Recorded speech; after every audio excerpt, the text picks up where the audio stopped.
ರಾಜಕೀಯ ಬಗ್ಗೆ ಕೋಡಿಶ್ರೀ ನುಡಿದ ಅನೇಕ ಭವಿಷ್ಯಗಳು ನಿಜವಾಗಿದೆ. ಹಾಗೆ ಡಿಕೆ ಶಿವಕುಮಾರ್ಗೆ ಸಿಎಂ ಯೋಗದ ಬಗ್ಗೆ ಮಾತಾಡಿದ್ದ ಕೋಡಿಶ್ರೀ ಭವಿಷ್ಯ ಇದೀಗ ನಿಜವಾಗಿದೆ. ಹಾಲುಮತ ಸಮಾಜದಿಂದ ಅಧಿಕಾರ ಕಿತ್ತುಕೊಳ್ಳುವುದು ಕಷ್ಟ. ಅವರಾಗಿಯೇ ಬಿಟ್ರೆ ಮಾತ್ರ ಡಿಕೆಶಿಗೆ ಅಧಿಕಾರ ಸಿಗೋದು ಅನ್ನೋ ಸ್ವಾಮೀಜಿಗಳ ಭವಿಷ್ಯ ಇದೀಗ ನಿಜವಾಗಿದೆ. ಹೈಕಮಾಂಡ್ ಒಂದೇ ಒಂದು ಮಾತಿಗೆ ಸಿದ್ದರಾಮಯ್ಯ ರಾಜೀನಾಮೆ ನೀಡಿ ಮುಖ್ಯಮಂತ್ರಿ ಸ್ಥಾನ ತ್ಯಜಿಸಿದ್ದಾರೆ. ಡಿಕೆಶಿಗೆ ಸಿಎಂ ಯೋಗ ಕೂಡಿ ಬಂದಿದೆ. ನೂತನ ಸಿಎಂ ಆಗಿ ಡಿಕೆ ಶಿವಕುಮಾರ್ ಜೂನ್ 3ನೇ ತಾರೀಕಿನದ್ದು ಪ್ರಮಾಣವಚನ ಸ್ವೀಕರಿಸಲಿದ್ದಾರೆ ಅನ್ನುವ ಮಾಹಿತಿ ಕೇಳಿಬರ್ತವೆ. ಈ ವಿಚಾರದ ಬಗ್ಗೆ ರಾಜಭವನಕ್ಕೆ ಸಂದೇಶ ರವಾನೆಯಾಗಿದೆ ಅಂತ ಕಾಂಗ್ರೆಸ್ನ ಬಲ್ಲ ಮೂಲಗಳಿಂದ ತಿಳಿದು ಬಂದಿದೆ. ರಾಜ್ಯದ ನೂತನ ಮುಖ್ಯಮಂತ್ರಿಯಾಗಿ ಡಿಕೆ ಶಿವಕುಮಾರ್ ಪ್ರಮಾಣವಚನ ಸ್ವೀಕರಿಸಿ ಅಧಿಕಾರ ವಹಿಸಿಕೊಳ್ಳಲಿದ್ದು, ಅದಕ್ಕೂ ಮೊದಲು ವಿಧಾನಸೌಧದ ಸಮ್ಮೇಳನ ಸಭಾಂಗಣದಲ್ಲಿ ಶಾಸಕಾಂಗ ಸಭೆಯನ್ನ ನಿಗದಿಪಡಿಸಿಕೊಳ್ಳಲಾಗಿದೆ. ವಿಧಾನಸೌಧದಲ್ಲಿ ಇಂದು ಹಂಗಾಮಿ ಸಿಎಂ ಸಿದ್ದರಾಮಯ್ಯ ನೇತೃತ್ವದಲ್ಲೇ ಕಾಂಗ್ರೆಸ್ ಪಕ್ಷದ ಶಾಸಕಾಂಗ ಸಭೆ ನಡೆಯಲಿದ್ದು, ಸಿಎಲ್ಪಿ ಸಭೆಯಲ್ಲಿ ನೂತನ ನಾಯಕನ ಆಯ್ಕೆಯಾಗಲಿದೆ. ಡಿಕೆ ಶಿವಕುಮಾರ್ ಅವರನ್ನ ಶಾಸಕರು ಸಿಎಲ್ಪಿ ನಾಯಕರಾಗಿ ಆಯ್ಕೆ ಮಾಡಲಿದ್ದಾರೆ. ಕಾಂಗ್ರೆಸ್ ಶಾಸಕಾಂಗ ಪಕ್ಷದ ಸಭೆಗೆ 4 ಶಾಸಕರು ಗೈರಾಗಲಿದ್ದಾರೆ ಅನ್ನೋ ಮಾಹಿತಿ ಹೊರಬಂದಿದೆ. ಶಾಸಕ ರಾಜಣ್ಣ, ರಹೀನ್ ಖಾನ್, ರಾಜು ಕಾಗೆ, ಎಚ್.ವಿ. ವೆಂಕಟೇಶ್ ಗೈರಿನ ಬಗ್ಗೆ ಈಗಾಗಲೇ ಶಾಸಕಾಂಗ ಪಕ್ಷದ ಕಾರ್ಯದರ್ಶಿ ಅಲ್ಲಮ ಪ್ರಭು ಪಾಟೀಲ್ಗೆ ತಿಳಿಸಿದ್ದಾರೆ. ರಹೀನ್ ಖಾನ್ ಹಜ್ ಯಾತ್ರೆಯಲ್ಲೂ ಇದ್ದು ಅನಾರೋಗ್ಯ ಕಾರಣದಿಂದ ರಾಜು ಕಾಗೆ ಗೈರಾಗ್ತಿದ್ದಾರೆ. ಕೆಎನ್ ರಾಜಣ್ಣ ಅವರು ವಿದೇಶಿ ಪ್ರವಾಸದಲ್ಲೂ ಶಾಸಕ ಎಚ್.ವೈ. ವೆಂಕಟೇಶ್ ಅವರು ತಂದೆ ಸಾವಿನ ಕಾರಣ ಗೈರಾಗ್ತಿದ್ದಾರೆ ಎಂದು ತಿಳಿದುಬಂದಿದೆ. ಇಂದು ಅಧಿಕೃತವಾಗಿ ರಾಜ್ಯ ಕಾಂಗ್ರೆಸ್ ನಾಯಕತ್ವ ಬದಲಾವಣೆಯಾಗ್ತಿದ್ದು, ಸಿದ್ದರಾಮಯ್ಯ ಆಪ್ತ ರಾಜಣ್ಣ ಗೈರಾಗ್ತಿರೋದು ಇದೀಗ ಭಾರೀ ಚರ್ಚೆಗೆ ಗ್ರಾಸವಾಗಿದೆ.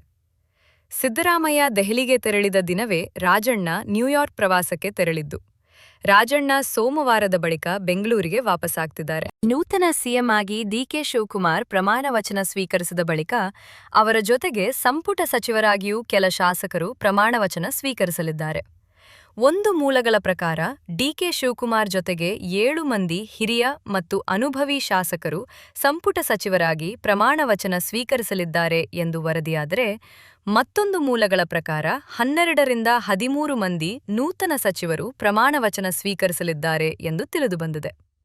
ಕಾಂಗ್ರೆಸ್ ಮೂಲಗಳ ಮಾಹಿತಿ ಪ್ರಕಾರ ಹಾಲಿ ಇದ್ದ ಸಚಿವರು ಮತ್ತೊಮ್ಮೆ ಸಂಪುಟ ಸೇರ್ಪಡೆಯಾಗುವ ವಿಶ್ವಾಸದಲ್ಲೂ, ಆ ಪೈಕಿ Krishna Byregowda, Priyank Kharge, Satish Jarkiholi, KJ George, Eshwar Khandre, MB Patil, ಡಾ G Parameshwar, HK. Patil, Shivaraj Tangadagi, KH Muniyappa, Mankal Vaidya, Santosh Lad ಮತ್ತು ರಾಮಲಿಂಗಾ ರೆಡ್ಡಿ ಮೊದಲ ಹಂತದಲ್ಲಿ ಸಂಪುಟ ಸಚಿವರಾಗಿ ಪ್ರಮಾಣ ವಚನ ಸ್ವೀಕರಿಸುವ ಸಾಧ್ಯತೆ ಇದೆ ಎಂದು ತಿಳಿದುಬಂದಿದೆ.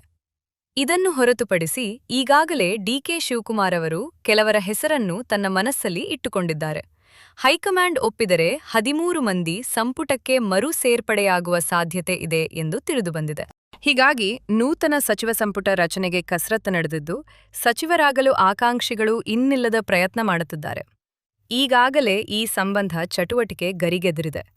ಬಲ್ಲ ಮೂಲಗಳ ಪ್ರಕಾರ ಹಾಲಿ ಸ್ಪೀಕರ್ ಯುಟಿ ಖಾದರ್ ಅವರು ಸಚಿವರಾಗುವ ಸಾಧ್ಯತೆ ನಿಚ್ಚಳವಾಗಿದ್ದು, ಈ ಹಿನ್ನೆಲೆಯಲ್ಲಿ ಅವರನ್ನು ಸ್ಪೀಕರ್ ಹುದ್ದೆಯಿಂದ ಕೆಳಗಿಳಿಸುವುದು ಬಹುತೇಕ ಖಚಿತವಾಗಿದೆ. ಹೀಗಾಗಿ ಯುಟಿ ಖಾದರ್ ಅವರಿಂದ ತೆರವಾಗುವ ಸ್ಪೀಕರ್ ಸ್ಥಾನಕ್ಕೆ ಈಗಾಗಲೇ ಸಚಿವರಾಗಿದ್ದ ದಿನೇಶ್ ಗುಂಡೂರಾವ್, ಎಚ್.ಕೆ. ಪಾಟೀಲ್ ಅಥವಾ ಡಾ ಜಿ ಪರಮೇಶ್ವರ್ ಅವರನ್ನು ಸ್ಪೀಕರ್ ಮಾಡುವ ಬಗ್ಗೆಯೂ ಕಾಂಗ್ರೆಸ್ನಲ್ಲಿ ಚರ್ಚೆ ನಡೆದಿದೆ ಎಂದು ವರದಿಯಾಗಿದೆ. ಒಟ್ಟಿನಲ್ಲಿ ಈ ಎಲ್ಲ ಗೊಂದಲಗಳಿಗೆ ಸೋಮವಾರ ತೆರೆಬೀಳುವ ಸಾಧ್ಯತೆಯಿದೆ. ಅತ್ತ ಡಿಕೆ ಶಿವಕುಮಾರ್ ಸಿಎಂ ಆಗಿ ಅಧಿಕಾರ ವಹಿಸಿಕೊಳ್ಳುವ ಕಾರ್ಯಕ್ರಮ ನಿರ್ವಿಘ್ನವಾಗಿ ನಡೆಯಲೆಂದು ಅನೇಕ ಕಡೆಗಳಲ್ಲಿ ಅವರ ಅಭಿಮಾನಿಗಳು ದೇವರಿಗೆ ವಿಶೇಷ ಪೂಜೆ ಸಲ್ಲಿಸುತ್ತಿದ್ದಾರೆ.